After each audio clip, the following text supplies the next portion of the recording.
Well, hello everybody. Welcome back to Aquarius Rising Africa. And I do believe that I'm streaming on Solutions with Shanti as well as Aquarius Rising Africa. So you may be in either one of the chats because I, I see some of the comments sometimes when I do stream through both channels that sometimes, and I'm so happy to see my beautiful moderators all in the same chat today. Lisa D, Janice, thank you so much. Appreciate you, ladies, so much. And then, of course, I know Joanne, but she's probably in dreamland by now, watching the little Joeys have their sleepy time. Anyway, welcome everybody. I'm just so grateful to have you all here today. Oh, and I have with me a very interesting guest today, someone who has not been on the show before, Devon WENDEL. Oh, Joanne, there you are. You see, I'm so lucky to be surrounded by all three of you. I just made some new mods and I'm very excited. So this is like a new beginning for me, a new chapter. Nice to see all these little what do you call these things, spanners in the chat. I love it. Thank you. Anyway, so I'm going to bring Devon onto the stage with me now, and you can welcome with me Devon WENDEL. Devon, how are you? Welcome. Nice to see you. How are you doing? Chantel, I'm doing very well this morning, and I appreciate you having me on. And it must be something bigger than us that has brought us together. For you, it's the evening. For me, this morning, because what is this? The second or third time we've tried to connect? Yeah. No, it has been. I know we have spoken off air before. And well, I'm glad that you reached out again. Nice to have you on the channel. So I'd like to maybe just talk to you a little bit about your beginnings, because you've had quite an interesting journey. And I think what we'd like to do today is just do more of like an introduction to our viewers, and who are you? Where did you come from? What do you do? Over to you, Devon. Well, I'm not a big fan of titles. I'll be honest with that. I consider myself first and foremost a child of God, and then everything is just a minor little title, after that. But I've been a seer and experiencer approximately all my life. Today, I'm a bit of a shaman. I'm a bit of a minister. I'm a bit of a healer, a bit of an artist, a bit of a musician. I try to, play the drums here and there. I realized at a young age that I had access to the Akashic Records, and today I actually. I know what the Akashic Records are, but I think maybe just for some of our viewers who might not know what the Akashic Records are, maybe you can explain just briefly. Yeah. Sure. What it is. Hello, Yelena. So good to see everybody. Thank you for joining us. So just to give people an overall idea of what the Akash or the Akashic Records are.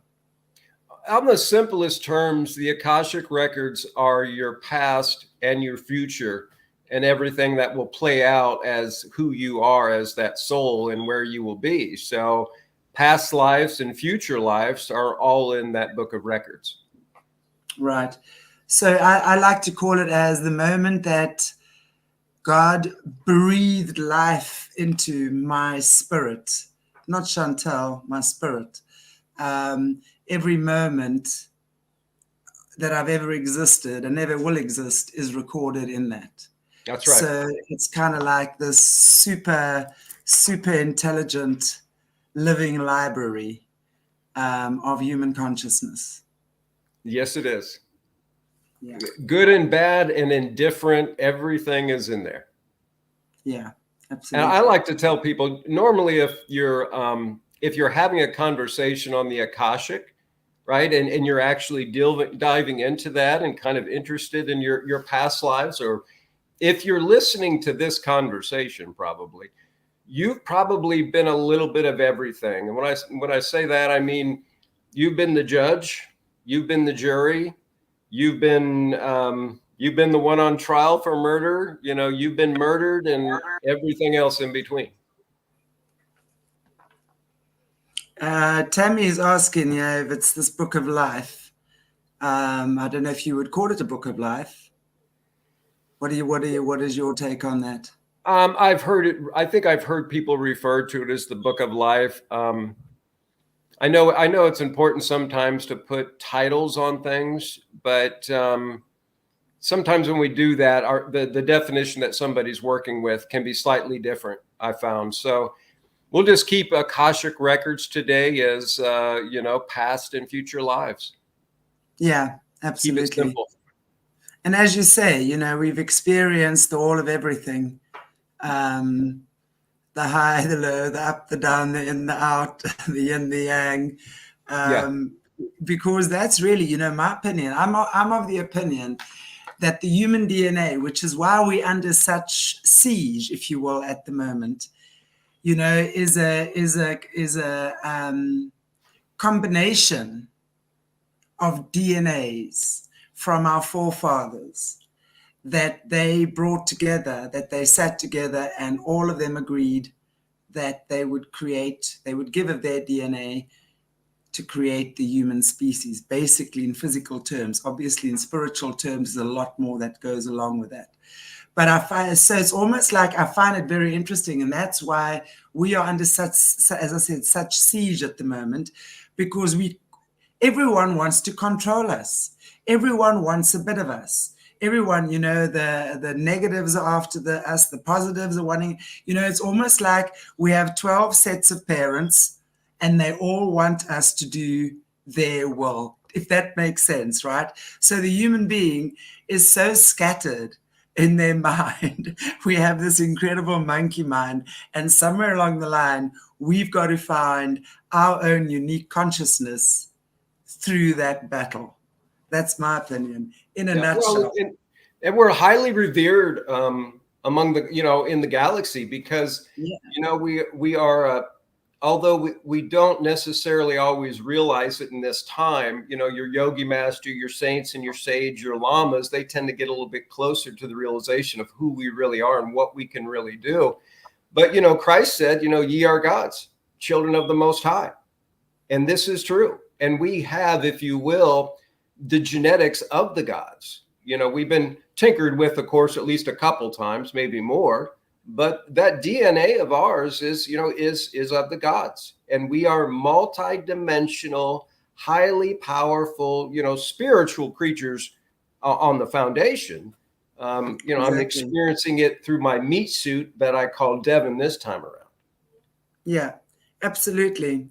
And, I don't know if you've read any of Michael Tellinger's books. He's actually a South African who wrote the book, The Slave Species of God. And in there, he speaks about we are born with 12 strands of DNA, of which 10 are dormant. So we currently operate with a double helix, right? And scientists have termed the other 10 strands of DNA junk DNA, because they really don't know what it is. Or do they? Now that I know what I know, I question whether they didn't know anything, because I do believe our DNA has been tampered with, and I do believe we've been dumbed down. Oh, absolutely. Really, yeah, really, because of the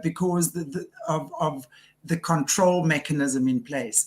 But when we start rediscovering our spiritual connection, when we start awakening, that DNA, the dormant DNA, starts waking up, and it starts plugging in. It's like little plugs that now get plugged back into their socket, and the electricity is passing through there again, and now you can use your hairdryer again, right? It's not just a useless object lying on your bed that you can whack someone on the head with, or strangle someone, or, hey, at least now I can dry my hair with it. Now I know what it's for. Do you see what I'm saying? Yeah. It's like that starts happening more and more. And then we start remembering more about who we are. We start remembering my name, my true name. We start remembering, it's like the layers start lifting, and I start recalling what my spiritual gifts are, how to reclaim them, what I need to do, how to face challenges. We forgot all these things. We've given our power away so much. And well, sure, it's been taken from us as well. But I have no doubt that we all chose to be part of whatever is going on. And God has one promise for that. And that is, you will always find your way back home. No matter how far into the dark you go, you will always find your way home. And that, I believe, and that is, I believe, what we are doing now, is to reach through that devilish consciousness, if you want to call it that we experiencing on earth, and really just through our own inner power. That's how we're going to elevate out of the matrix, by finding our peace, by finding our truth. That's the key. Those are the keys. That's the key that takes us out of the matrix. Nothing we do. It's and you mentioned, I think you said Tellinger, right? And you were Michael talking. Tellinger. Yeah. So familiar. I've looked a little bit into his stuff, but yeah, I mean, I actually, one of my first memories that I had as an off-world, one of my first past life memories that came to me was I believe I was about 200 years old, but I was a child, but I was a small little bearded god. And so one of the old ancient Anunnaki. And I can remember, of course, Anunnaki really just means, I believe Anunnaki, the one who came from the stars. So there's a lot of different people when they use that term. We got to be careful. So we're talking about the old bearded gods, and before they fell as well. So before there was that big war with Marduk and, his brother and all that stuff. Yeah. But the first memory that I had of that, and it still impresses me to this day, is I'm in some sort of, it almost looks like a spaceship dwelling. And as I walk out of it, I see all of these humans working. And the thought that I have is, if they only had an idea how powerful they were, they would basically throw us the hell out of here, is what my thought was. Well, there you go. Yeah. And here you are being all human, Devon. What's that? I said, and here you are being all human. Okay, so why don't you tell us about your childhood? How did you start discovering these gifts? Were your parents or these memories? Well, me discovering my gifts, it is the way that it was supposed to be, but I did not have, I was raised, conservative Christian and really sort of non-denominational. So I didn't have the weird uncle. Again, I'm 1973. I was born on a Good Friday in Fort Wayne, Indiana. So we didn't have the internet. I did not have the weird uncle. I didn't have the internet to seed these things into my brain. Right? Does that make sense? So my experiences were truly coming from me and not something external. But let me give you an example. There is a past life that the first one that I was seeing, and it would repeat and repeat.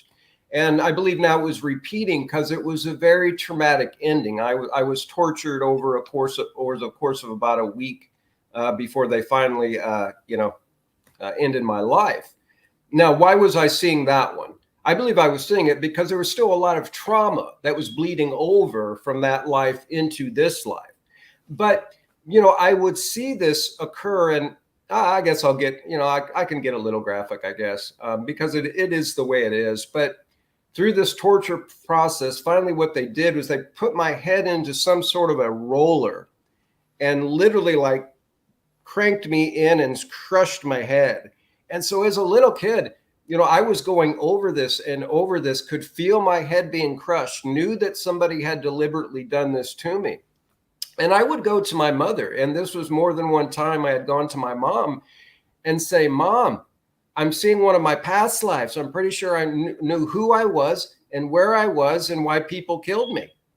And more than one time, my mom would just sort of smile and say, Devon, we're Christian, we're not Buddhist. We don't believe in past lives. And, although Mom had told me this more than once, I would walk away and be like, all right, lady, well, I hear what you're saying, but, I know what I've seen and I know where I've been at this point. So it was a very strong conviction I had inside myself that, this is something that's actually happening, or that has actually happened. Now, of course, without the background or without a foundation or without a teacher, if you will, to discuss this, is just kind of, well, I can't say that I didn't have a teacher and I didn't have a guide. I was speaking with Christ at I don't know, about the same time. So earliest memories in around 4 or 5, I'm guessing it might have been a little bit earlier, but let's see. So let me go back and jump into the Akashic though before I jump into some of the conversations of the child that I had with Christ. I have a technique as an adult that I use, and it's developed a lot more since I was a child. But when I was a little kid, I mean, if I was out in public or wherever I was, Shante, if you would be sitting across from me, you know, I wouldn't care if you were the queen. I wouldn't care if you were a bum. I wouldn't care what color your skin was. That didn't interest me. As a child, though, I was always just fascinated with the eyes. And I always just loved, and probably for a little kid, the prolonged stares that I had were probably not, I don't know, what would you say? They weren't quite normal. And even probably out of the social norm a little bit to stare that long into somebody's eyes.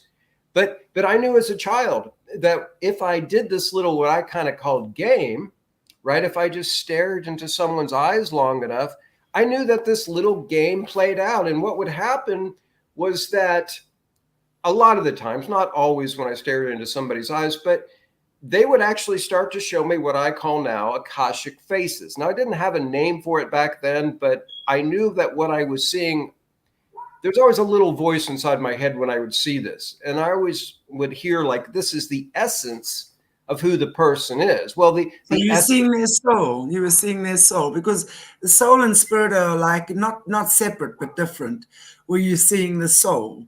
I was actually seeing various past lives, that's something that's yeah.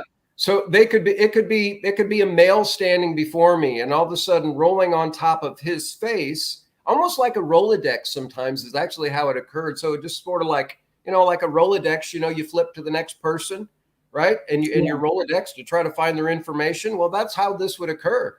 And so I was. The first one that really stands out in my mind, it's because I freaked this gentleman out a little bit in public. But as I was looking at him, I noticed, oh, here we go. Here's the game, fun time, right? And I would see a face roll on top of his. Now, I don't have to shut my eyes to do this. My eyes are clearly open when this is happening. And best I can describe it is I can still see the person behind this mask that they're wearing, or this Akashic face, but I see about 75% of the physical person I'm looking at, and about a 15% kind of, I call it an opaque overlay that I can see on top of them. And then sometimes it will, that particular day, it switched in between two different faces. So a different female and a different male face. And it kind of went back and forth. And then I would see him again fully, and it would go back and forth. Now, as I was doing this and this was happening, this guy, if memory serves me right, he was probably about 6'3". He was a monster of a man. And he came from across the room at wherever we were in public and came up to my mother and said, "What the F is wrong with your little son?" You know, and mom is like, "Excuse me, sir, what are you talking about?" And he said, I think he actually called me a couple more select words, but he said, "That little feels like he's staring a hole through the back of my head." Now, when he said this, like on some level as a child, I even understood, no. He's upset on some deeper level because I'm seeing these other lives that are coming up that need to be exposed. And that's just the best that I could describe that. And, you know, it happened quite often when I was a child. It actually happened up until I was about 2021. And I kind of put things away for a little while. But I think it's important, though, along with understanding maybe that I seem to come into this life with this memory or this ability to do these Akashic faces. Again, it was nothing that nobody ever fed to me. Nobody ever told me it was possible. But you know what? Nobody ever told me it was impossible either, up to a certain point. Once I finally kind of started. Yeah, I agree. I think some people, I mean, in my situation as well, I was very grateful because my grandmother was psychic and my mother. And us, I mean, we 6 kids in our family, and it was normal for me to see spirits. It was normal. Yeah. My poor father, I don't think he knew what. He's like, okay, my child, like he'd say to me, stop fiddling around with the ghosts now. And like I would just start laughing, but it was normal, And I think what you're saying is that some people are born naturally with an open third eye, where you are able to perceive things beyond the veil, and it doesn't, And I think for whatever the reasons are, those people born with natural spiritual gifts, and it doesn't mean that other people don't have spiritual gifts. We all have them. But Absolutely. It's like, think about a bud, like the bud of a flower. When it's closed, right, it has to open in its own sweet time. You can't force it open. Some people's third eyes are open. Other people have got they might be extremely good at sports or something, where other areas are very well developed. But I think at the end of the day, for me, it's about understanding that some of us perceive things, and because of our conditioning, we've been taught that's evil, because the powers that be don't want us expressing these gifts and using these gifts, because they have the unfair advantage over us, and they, through churches and indoctrination and bullshit, they've told us that this is evil and you're the devil's child. I was told all my life as a kid, I'm the devil's child and Jesus hates me. And I mean, I'm like, fuck off. Jesus does not hate me. And what a trip to put on a child, right? To put that into kids. I mean, these were other kids. These were other kids telling me this. That was crazy. That's so absolutely wrong for the church and these authority figures to put that onto a child. And myself, I heard that quite often. And I think that's why at a certain time, I stopped talking to the church about my conversations with Christ, because you realize real fast as a little kid, if you go in and you try to correct something the pastor said the week before, because Christ told you really what it meant, that doesn't go over well, and you are labeled and you are tagged and you are told this is demonic, right? And that's absolutely. And that is so far from the truth. If anybody's out there, they've been told that their gifts are demonic. Your gifts from God are not demonic. You can choose to use them for maybe a less than positive purpose, right? And that's your thing that you're going to have to deal with. But your gifts of God are your gifts from God. And my thing is that you can pack them away, you can try to suppress them, you can try to bury them. But I think, like most people, they will eventually find their own way to get to the surface again, because this is who you are at your core and at your essence, and probably one of the reasons that you've come here with the specific gift set that you have. And you're right. I am not 6'2". On a basketball court, I was good as long as I was on the outside taking 3-pointers, right? But put me anywhere on the inside and I would get smashed. I was not going to be built to be a professional ball player, right? So you're right. Our gifts are very unique and are very specific to each person. Now, is everybody psychic? Oh, you better bet. I 110% believe that. And as our consciousness raises, as our vibration raises, and as the yogis speak of, this just comes hand in hand, right? Yeah. When you're going it's up. It's a natural unfolding, and again, if we look at, for example, when we're looking at the Eastern teachings and the Eastern philosophies, the lotus flower is a very prominent symbol. But also when you look at how they've used that in the arcane teachings and how they've actually turned that into something that is dark, because they have taken a lot of the spiritual teachings, not only Christianity, and they've completely debased it, the Eastern teachings being the same. And in many instances with the Eastern teachings, like they've done with Christianity, they kept a lot of the true essence of the teachings out. That's what they've done with Christianity, like the missing books of the Bible as well. Oh, yeah.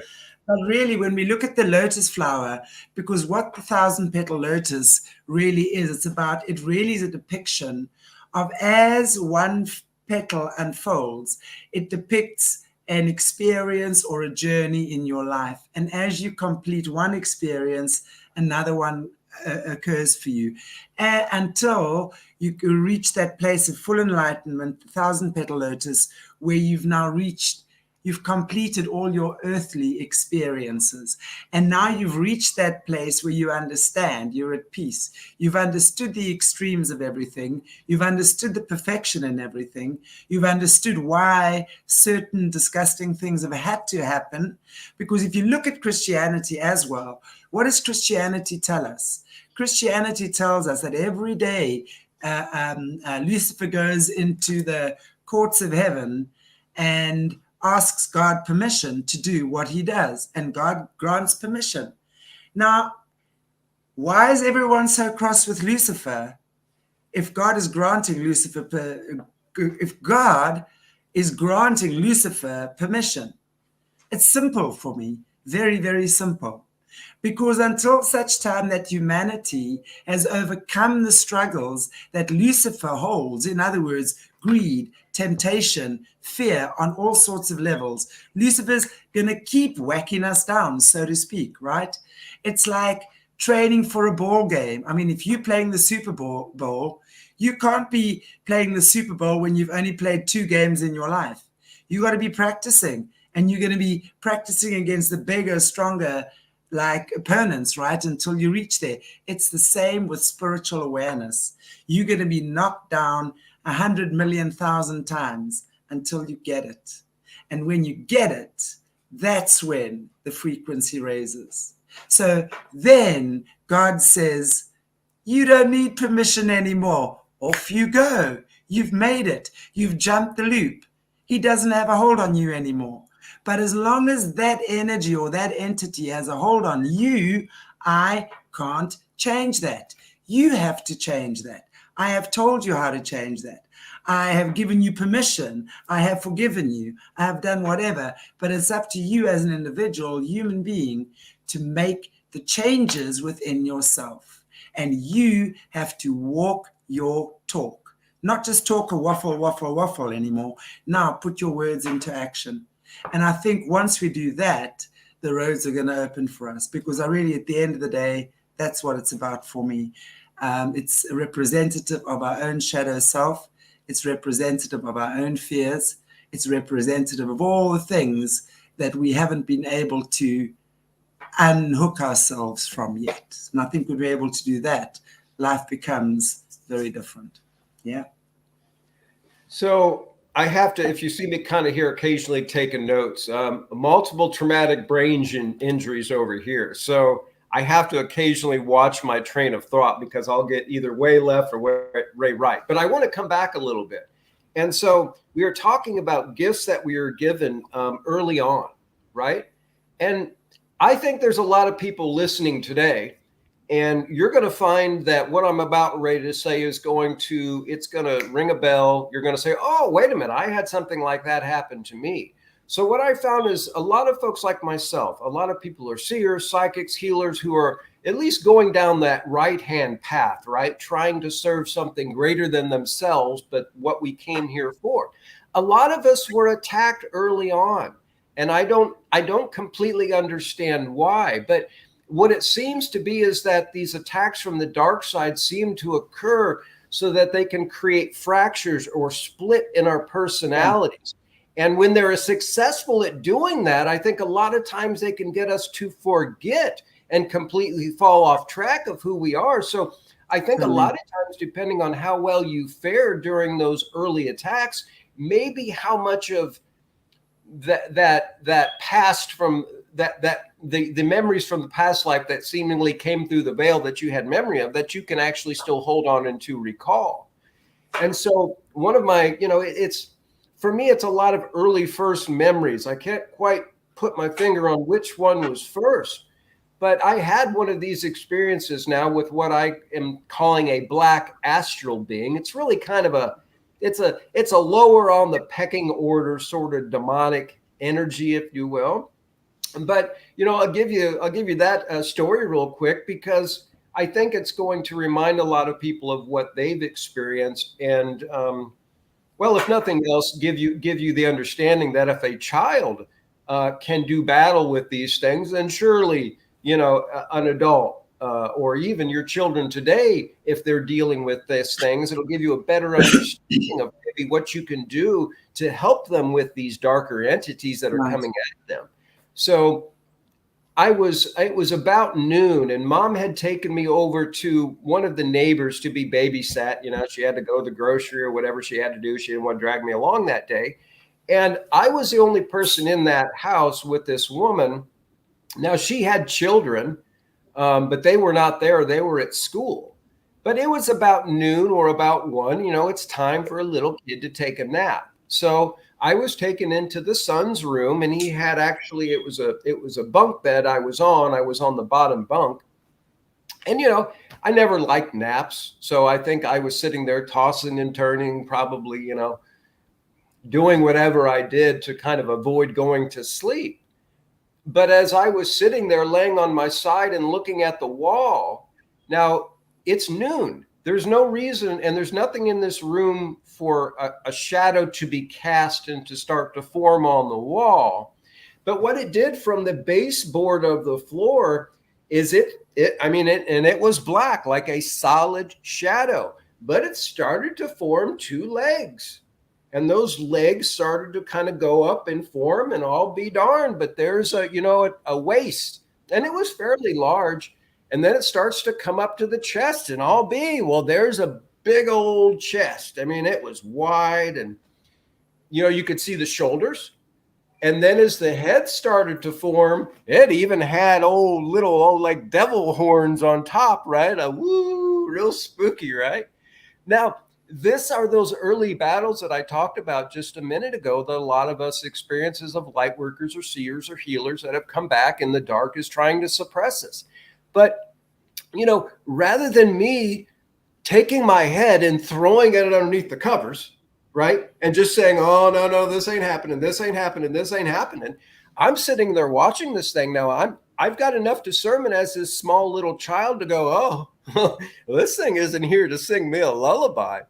There's nothing good about this thing, right? And then even, Chantel, it even gets to this point here. It's like it finally forms on the wall, and it kind of starts to do this little, like, kind of almost like little shimmy thing, right? It's like, woo, it's scary, I'm shimmying. And a belly dancer. It's funny now. But of course, as the little kid, like, this is some serious stuff.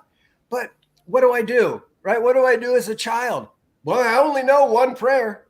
And so I think, I'm led to say the prayer. So I say it, now I lay me down to sleep. I pray the Lord my soul to keep. And if I die before I wake, right? I think I've looked up that prayer before. I think it's like the number 1 said prayer through all of time throughout the world. It seems like, almost, except for maybe like the Lord's Prayer, right? But you know what? As a little child, I was like, whoa, this is crazy, because I finished the prayer. But this thing that Chantel took maybe 30 seconds to fully form, and then to kind of start doing this little shimmy thing on the wall, right? As soon as I got to the first Lord in that prayer, bam, it was right back to whatever the hell it came from. And so as a little child, I'm still pondering, like, who's the Father, who's the Son, who's the Holy Spirit, how's that related to Christ, right? These are just these big things in my head. But I know this for damn sure. It responded to that one word, Lord, and it did not like it. So, wow. Yeah. So it's always that energy. It's a frequency thing. Exactly. So it's very. This is what I always say. When we know these things, and we can then raise our frequency accordingly. These things don't touch us anymore, or they don't know how to get to us. It's like our light is too bright. It's like bright headlights coming down the road. You just can't look into them. You turn around and you look away and you run. That's the type of thing that happens. But and I think more and more, if speaking to like Jessica Jones, who's I have on the show every second week. She's the cryptid huntress. Yep. I mean, you were talking about Bigfoot and stuff like that. I mean, she goes out with these ex super soldier guys. They do cryptid hunting, and you must see the things they find there. And also, when you listen to people like Caleb Jade, who's been in the U.S. military, the shadow military, and you see the caves and the shinkanas, which is the underworld, the levels of depravity and the things that exist. They've got cities there. They've got men without heads. They've got dogmen, werewolves, vampire. I mean, like everything that hell exists of is literally here, and it's all on the earthly dimension or on the earthly plane. That's what I'm saying. But Well, these and I portals think- are opening up. I think for myself, as later, I wasn't what I called ghost busting as a child. It's using your discernment and the tools you have to deal with these dark things as they're coming to you. But then later on, as an adult, though, yes, I have been hired to ghost bust, sacred land. I call it holding space, but a lot of people don't really understand what that means. So I just kind of break it down. I call it ghost busting, right? But so I've gone through, if you will, the gamut, or I've kind of gone through the different levels of these things on the dark side. And those black astral, that thing what I saw when I was younger, that's very what I call bush league. That's kind of like almost like level 1, if you will. And things kind of get a little bit more intense from there. But I think, at least for myself, I think why I got to experience that and why it was in the cards, if you will, was because that, later on in my life, I would be asked to remove spirits from people's homes. I would be asked to, go to a sacred land and get as much of the black magic off of the land as I could.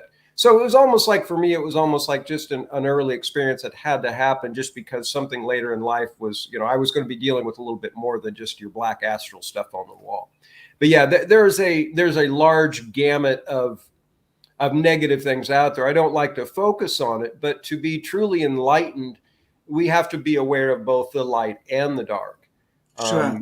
And understand that both exist. I mean, it's great to go around and say, well, I'm just nothing but, love and light, and everything's love and light, but that's just not really how things play out. I mean, it's nice to pretend that for a little while, but I think it seems to me that every time I almost level up in a consciousness level, and I'm getting up to these places of samadhi and just almost leveling up on Brahman for a minute, that, it almost seems to be something that comes along and saying, no, I'm going to try to yank your butt right back down, from that higher consciousness level. And that's where these entities seem to fall in.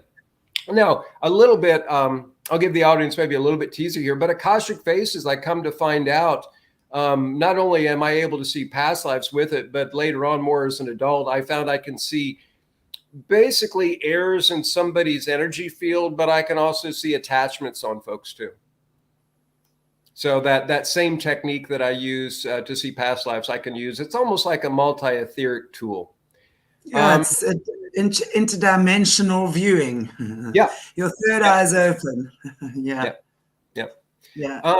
But, I think something else that some of your audience, if your background is conservative Christian, some of what I might be able to say might be offensive. You might even say it's a bunch of woo. But if you come from more of a Gnostic Christian, or if you come from a spirit-filled church, or if you come from even a Pentecostal church, some of what I'm going to say is not going to be all that shocking.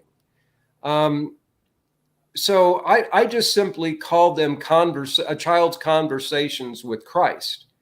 And so, again, nobody ever told me it wasn't possible to sit down and have a conversation with your spirit guide, with Christ or Buddha or any other ascended masters. I wasn't ever told it was impossible. So I guess I never doubted it. Now, I guess I also thought that every little kid laid in bed at night and pondered the universe, pondered who they were in the universe, their bigger place, why they came, And of course, later on, I come to find out, no, most kids lay in bed and dream, and think about their puppy dog or basketball or, whatever. Bedtime stories. That's not what I did. When I laid down there at night and I started to think of bigger things, it was always just higher purpose. What am I here for? And then, so I'll give you let's see, which one do I want to give you? I like this one because this one came up recently. So I'll give you an example. Again, I had to be about 4, and it probably was first or second grade, because that's about the time you first hear about Darwin, good old Darwin, and, the theory of evolution, right? And so, this is, I believe, the very first time I had heard this. Now, of course, I would have heard from the church that, right, you don't come, there would have been some sort of debate at the church that, you don't come from a monkey. But this teacher, I mean, she had me so dead set that I came from a monkey. It was almost a little disturbing. And this was one time, Chantel, that I had actually come back home, and I wasn't laying in bed. It was almost like a full waking vision of Christ and him coming and telling me something. And so I'm sitting there and I'm pondering this. I came from a monkey. I came from a monkey. I came from a monkey. And I see Christ come into my third eye. And I'm like, Jesus, teacher tells me I come from a monkey. And this is the first time I'd ever seen Christ. I mean, he barrel rolled. He wasn't just laughing. He's going back like this. He's ha, ha, ha, ha. And he goes real fast. And as a matter of fact, he goes, you didn't come from a monkey. He said, you came from the stars. He points up. And guess what star system he shows me? Take a guess. Pleiades. Now, at this point in time, as a child, that's all he did. He did not go in it. That's kind of interesting thing I found about Christ as his guide. He's not giving me everything. Like a good teacher, he's kind of encouraging and they give you know what I find as well, whatever information gets given, it's neutral. It's good or bad. Yeah. That's the information. It's boom, there it is. You ask for it. Now it's up to you to figure out what it means. That's where your discernment comes in. And there was something on some level I thought, well, so, maybe I physically come, maybe my spirit comes, but I knew this. I can rest easy. I can forget about what that crazy teacher said, because I know I didn't come from a monkey, because he just told me so. And I know there's some sort of relation to the Pleiades, right? And I could go back and I could play, right? And be happy again and not have to worry about coming from a monkey. And you know what? Throughout my entire life, even going through my college career, and you know how many times that is just beat into your head, there's always that little voice in the back of my head said, "No, ignore this. You don't come from a monkey. You come from that set of stars." Now, well, interesting you said that, because that's definitely one of the donors of our DNA, the Pleiadians. Absolutely. Well, we can look at Lakota. We can look at the Cheyenne. So many different Native American tribes, and not just Native American tribes. That we can go back and look at some of the Greek history. So many of these different tribes of people and different people from all over, from different times, they show their ancestry as being from the Pleiades, don't they? Mm-hmm. Yeah, there's lots. I think there's a combination, but I really think all of us. I mean, the way that I see it, I come from Central Sun, who's God. I mean, if you want to look at it galactically, okay, I come direct from Source, God. Sure. But I would have spent different times at different in different planets, but my soul definitely resonates more. And I know, obviously in different places you experience different things. I think you're right. I think you're right there in that I feel today, right? What does that mean? That's where my soul spent the most of the time. Right. Not that I haven't been in other star systems or been on other planets or been in other forms, but that's just where my soul has spent most of the time, I believe, if that makes sense. Yeah, I think it depends. All of us will go to different places, and we'll stay at a place where we resonate the most. And that's, I Yeah. find that interesting. Well, But you know, yeah, it was, I've got another one for you. So out here in, so I call this the Burkesville Kentucky Vortex. So I didn't move out here because we got a lot of shops and different things. I'm out in the middle of nowhere it used to be 40 acres. We're 30 acres now. But it is, when I first visited here, I knew this was kind of it, because I could just feel my body vibrating and just, just like this is home. And so many people that come visit here, they're like, this is like heaven on earth. Like, you can feel it too, huh? Anyway, we get a ton of ships out here all the time. I mean, it's not anything for me to go sit on my back porch at night and see 4 or 5 ships inside of a few minutes. But it's been about a couple weeks ago, and I don't know, it was just a lot of different things going on, looking at a lot of the stuff in the world that, I'm not supposed to pay attention. I'm just supposed to observe that it's happening and not become it, right? But I was probably becoming a little bit of the turmoil.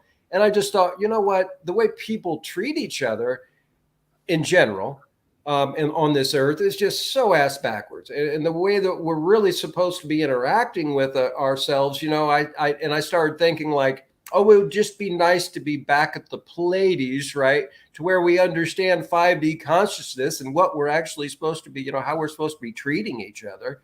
And in that moment, I took my binoculars and I pointed them up to the Pleiades. And this is just, to me, it's another one of those, yeah, there's your sign.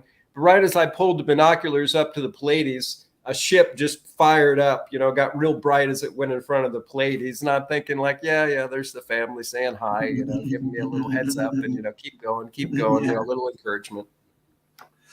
So I know we're kind of running out of time now, but I'd like to maybe ask you just one thing before we close. You had I think it was 2016. You had some type of an accident, if I recall correctly. Yep. And something changed significantly for you in your life. Can you maybe share that with us? Well, I want to say that was, it was almost like a catapulting event is the best I can describe it. Now, so I'm not a great skier, and I've not done a whole lot of, snow skiing. And I guess, the little hills of southern Indiana aren't the best place to do it either, especially when they're blowing artificial snow. But I guess maybe back up just a minute. So my little brother and his boys had called me the year before. And for the same exact trip, they were going to go out and skiing. And my brother said, come on, you're going to go skiing with us. Come on, uncle, get up and, and come play with your nephews. And I heard plain as day, Chantel, I heard Christ say, you can go, but you will not come back the same. And I thought, okay, well, that means like something's going to happen I might not like. And I just told my brother, I said, you're not going to like to hear this, but I said, I'm just not going. What do you mean you're not going? Pooper, whatever.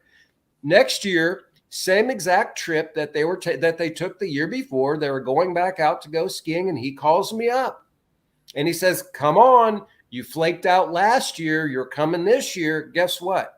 I got the same damn message. You can go, but you're not going to come back the same. And I thought, well, that's strange. That usually timing is everything, right? If you're going to have an accident, it's about timing or something, right? Or if something ominous is going to happen, it's about timing. And I thought, well, that's odd. And I thought, well, you know what? I'm going anyways, because I wanted to, don't get to spend a whole lot of time with my nephews. Don't get to see my brother that often. Instead, I'm going. Now, when I was skiing, people are asking me, Devon, I didn't know you knew how to ski backwards. And I said, I don't.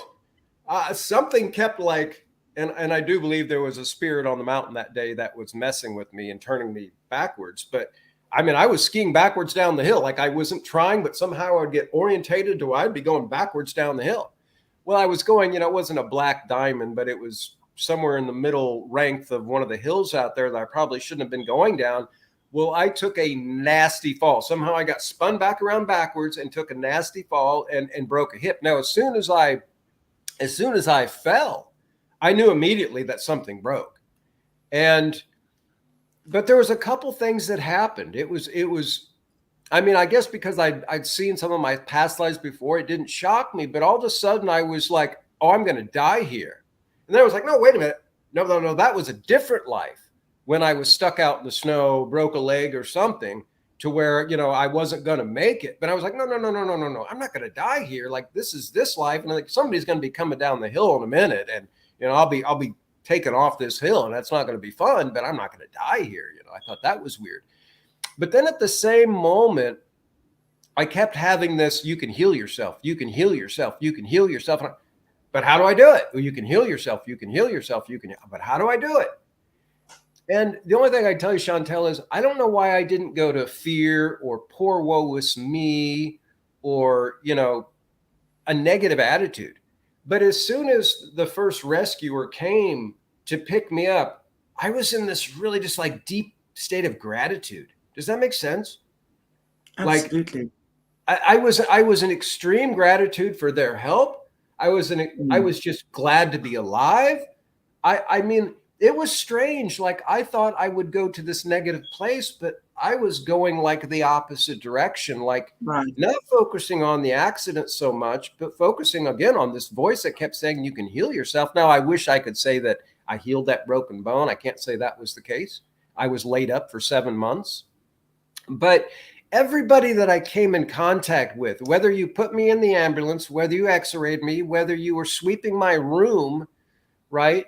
The hospital room that I was in, where you're feeding me, whatever it was. First off, I wanted to tell you how grateful I was for you being there. But second off, I wanted to ask you if you knew who Christ was, but not just Christ, Buddha, or anybody else, and if you were finding your spiritual side. And I thought that was kind of weird, why I was drawn to that. But I had 7 months. I had, you know, normally you break a hip. If anybody's ever broken a hip, normally they put you back together and they get you walking the next day. But where I broke mine, they said, oh, no, you'll be laid up for 7 to 8 months. So I had approximately 7 months to lay there in bed and the best I can describe, Chantel, is it was downtime where I had to be silent. I had to not be focused on this, that, and the other, because there was nothing I could do. I just had to lay there and almost be waited on. But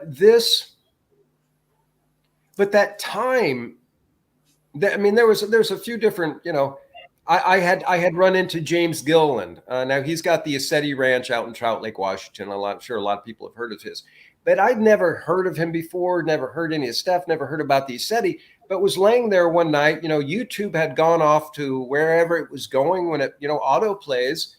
And he was on there and he started talking about orbs that he had seen in the sky and on his property there at Ascetti. And that made my mind go to about 8 years earlier. I had seen, and I don't know why I had forgot it, but I had seen these beautiful orbs dancing out in the middle of the desert in Texas. And they were just doing this beautiful, almost like synchronized, like just up and down and up and down. But his comment about those orbs that he had seen made my mind go back to there. And then once I find out that he had this place called Ascetti, right, which was a light in contact with extraterrestrial intelligence and all the different things that were reportedly going on there, there was something inside me that said, you're going. As soon as you can, as soon as they let you walk, as soon as they let you get on a plane, you're going there. And so I can't say like that 7 months, me being laid up, was just the complete, you know, transformation. And I won't even say transformation, because it wasn't like I was transforming into something else. It was more like I was becoming like that child again. And so I began to shed, if you will, the parts of me that aren't me, and started to get back in touch with a lot of that stuff that I knew as a child. And so that's what, you know, again, the 7 months being laid up wasn't so significant, but it was that time, I think, that almost like, I mean, I don't want to say like, you know, I don't want to say that God purposely broke me. I mean, but there was something obviously God never would break you, I don't believe. But there would be something in the experience that you would have needed to gain from. And if you say 7 months, 7 is one of the sacred numbers. So for me, it would have been obviously in that downtime of that 7 months that you would have had to that's the blessing in disguise, because you would have literally been stopped in your tracks from moving in any direction, right? So you were stopped right there, and kind of like to reprocess what was happening in your mind. Maybe that you needed to change direction, you had to change a thought about something or whatever, because that downtime really does give us clarity. You know, there's a beautiful song by Sarah Brightman that says, sometimes standing still is the best move you'll ever make. So it's like in that moment of quietude, of being still, that your soul would have been listening, right? For prompting. There wasn't so much noise going on in your energy anymore. So when you're in those times of where all the layers have been removed and you're completely vulnerable, you're in pain, you're uncomfortable, whatever, you know, there are no more layers to protect you. That's when we're going to get our biggest downloads as well, and probably the understanding about what it is as well. Because even though we understand, Christ is always talking to us, always sending us pulses, and we're either going to respond to or not, right? But obviously, depending on how open we are and how aligned we are, depends on whether we get the accurate message and are able to then interpret it accurately as well. That's the trick, you know. You've got to interpret. Well, and of course, what does he say? You can go, but you're not going to come back the same. And of course, immediately after I break my hip, I'm like, oh, well, this is what he meant. But there was obviously a much bigger meaning that he was trying to get me to understand. Oh, yeah, I wasn't going to come back the same, because there was a good portion of that old ego of me, or the old, you know, the part of me. What hip was it? Right or left hip? Right or left hip? My right. Right. Now, this is how the body talks to us. I want to just use this as an example, if you don't mind. This is how, of course, every part of the body means something. The right-hand side of the body is the masculine side. It's the assertive side. The left-hand side of the body is the feminine side, the receptive side. Okay? So together, obviously the yin and the yang, the masculine and feminine, that exists within us is what we actually, it's not a partner we're trying to find. We're actually trying to find the soulmate within, or that beautiful divine connection of you, yourself, you and God, whatever that might be, right? So when we're still out of alignment, your body's always going to talk to you. And that's why I say each part of your body means something. So I always say to my clients and students, I don't care. You can be sitting watching a rugby game, in where I'm sitting, and a cricket ball from Lotus in Johannesburg can come flying through the heavenlies 1,800 kilometers and whack you on the knee and break your kneecap. Now, someone can call that a freak accident. I call that law of attraction, okay? I mean, there's nothing more law of attraction-y than that. So my point is that your right side is the masculine side. That's the side with which you assert. Men assert, right? Female receive. So the right side is what actions, where you're putting action. Your hip, joint movement forward, stepping forward. So I would immediately diagnose that as you were needing to not move in a direction you were moving in, because you were clearly out of alignment, and your body was telling you, hey, buddy, step back, chill out. You walk, you take in the wrong step forward, kind of thing. Now, for every person, that will mean something. Every person that might have that would be needing to listen to what the body is saying. And each person is going to get their interpretation of what an injury in the body could mean. But the minute we start listening to our bodies more and more, we make friends with our pain. We make friends with our injury. We make friends with the abandoned, ugly, yucky part of ourselves that we can't even look at, because those are the parts of ourselves that need nurturing and love and care. But most of us rush off to the fucking doctor at the first opportunity, get a can of pills, injections. Oh yeah, I have never seen people happier coming out of the doctors with a packet full of medicine like that, I swear. I've never seen happier people in my life. It's like, yeah, the doctor gave me medicine, I'm fixed. I'm going, no. And it's like learning. What is your body saying to you? That's how I healed myself from breast cancer. What was my body saying to me? What was my cancer teaching me? At the same time, I was bitten by a black widow spider. By rights, I should be dead. I should be dead. I should be dead, pushing up daisies. But I said to the spider, what are you trying to teach me?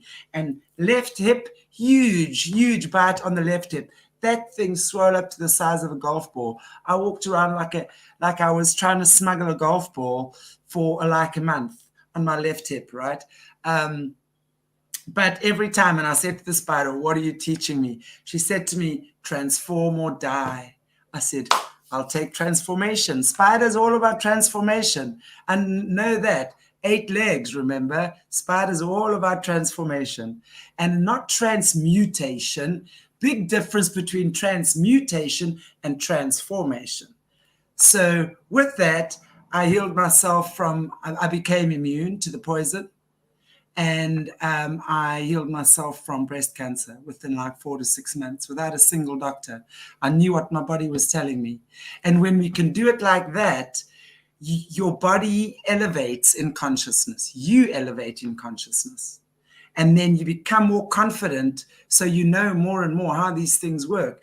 And then you become like, I don't even give a shit about that one. I'm not scared of that. And everyone's going, oh my gosh, you should be terrified. I'm going, for what? I walk in the light of God. I know I'm protected. I don't have to tell everyone by reading my Bible verses 400 times a day. The Bible verse says that, so I'm that. I've long ago become the living Bible in my own world. And I've got this amazing relationship with God that whenever I need God, you better believe God is there. And God speaks, I act. That's the way it goes. And when we learn these things more and more, we become more understanding and knowing that these things occur. And then that becomes your natural way of being. You don't have to try. You unfold. These are the gifts that God has given us, that your body is designed to heal itself. So why would I get illness? Hello? Why do you think you're getting illness? God is making you practice to heal your own body. Stop running off to doctors. That's why when I got my breast cancer, God said to me, healer, heal thyself. You're telling everybody the body's designed to heal itself. And I'm going, shit. Okay. Well, and early on, so I was called, I was a behavioral therapist and was very blessed to be able to work in that field, but it was ordained in the sky, by God. It was not by my really even trying. But one thing I noticed, Chantel, is what you just hit on, is I could know a patient very, very, very well, probably better than they knew themselves. I knew their quirks, I knew their behaviors, I knew exactly what to expect from them. But they'd go off to a psychiatrist, new psychiatrist, whatever, and come back with a diagnosis. And then all of a sudden, I was watching them in real time become their diagnosis. And so my personal opinion on most of Western medicine, it's voodoo is what it is, because I've seen so many people become exactly what the doctor tells them their diagnosis is. And this is the thing, just kind of like what you hit on. If you go to fear, if you go to worry, if you go to shame, well, good luck healing yourself, because you've got to go up to those higher vibrations, get up in the heart and the third eye and then the crown chakra to bring in those healing energies that you need. So if you're stuck in the poor woe is me, or if you're focusing on the pain and all this physical stuff, I'm sorry, but good luck on healing yourself. You've got to rise above that. We've got to, the first thing comes with trust. If you are on antidepressants, for example, and you've been on antidepressants for 5 or 10 years and you just cannot imagine getting off them. Well, the first thing that we have to do is decide. Decision is the key.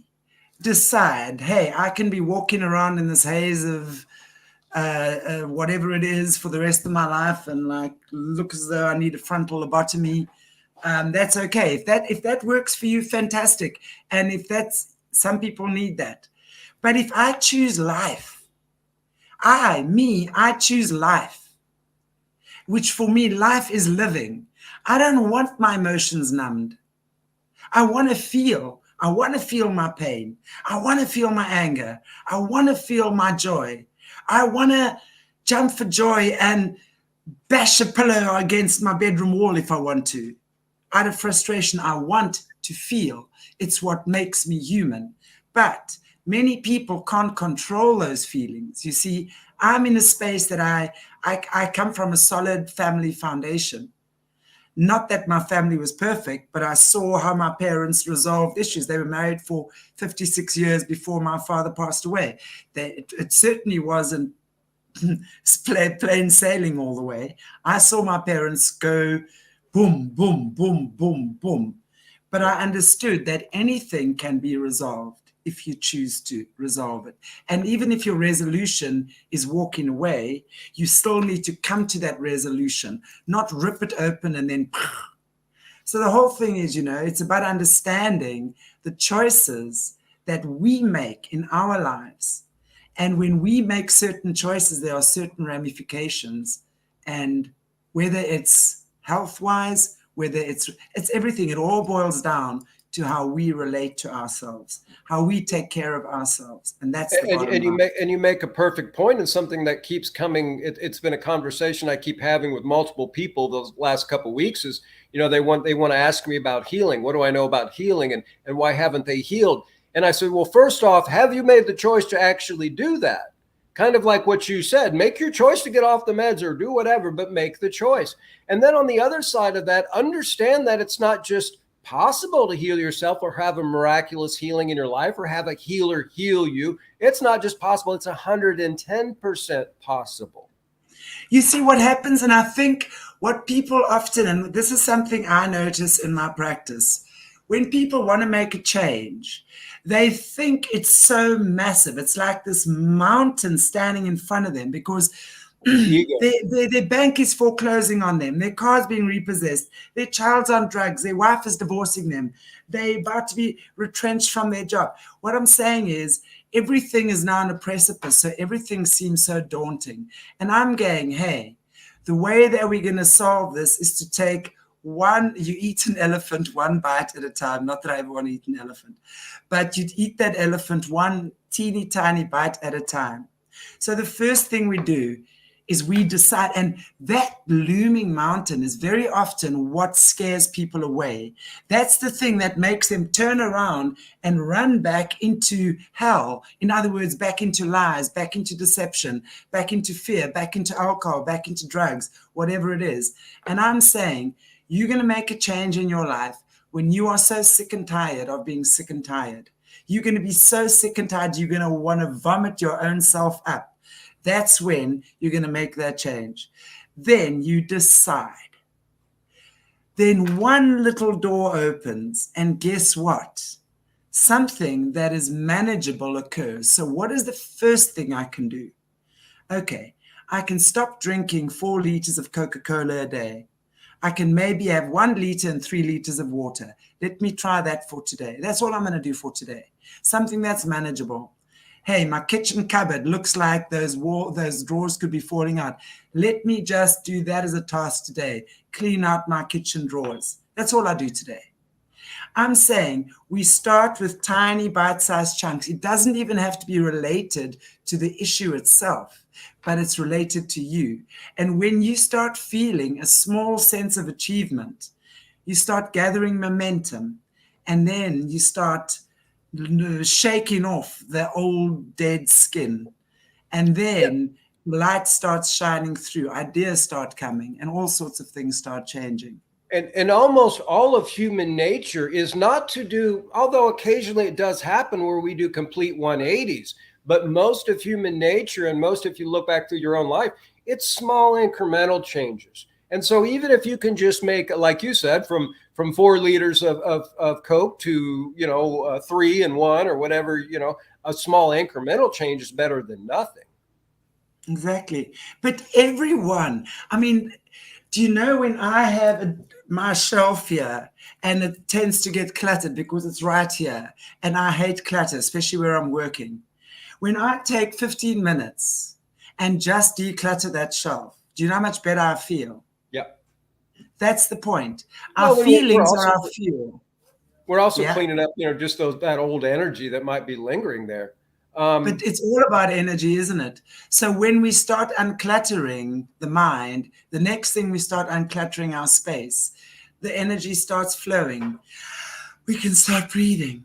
And then that new energy brings in new positive things. But if you're going to, and in fact, we were talking about this on my show with Lynn Monet last night, and it got a lot of people inspired to unclutter because cleanliness is next to godliness. Remember that. When you have clutter and dirt and disgusting things shoved under your bed that you haven't cleaned for a month of Sundays, that negative energy, it's like chocolate for them, man. They sit there and they sloop up on that. Yeah, total. The more dirty and disgusting, the happier they are. Get rid. Just clear your space. That's all, please. I tell you, there's some houses I walk in and I want to just like, just get the windows open, something. Yeah, you know? I've had Lynn on before. I like her, and we have kind of a similar, a little bit of a similar background and some of our experiences that we've had.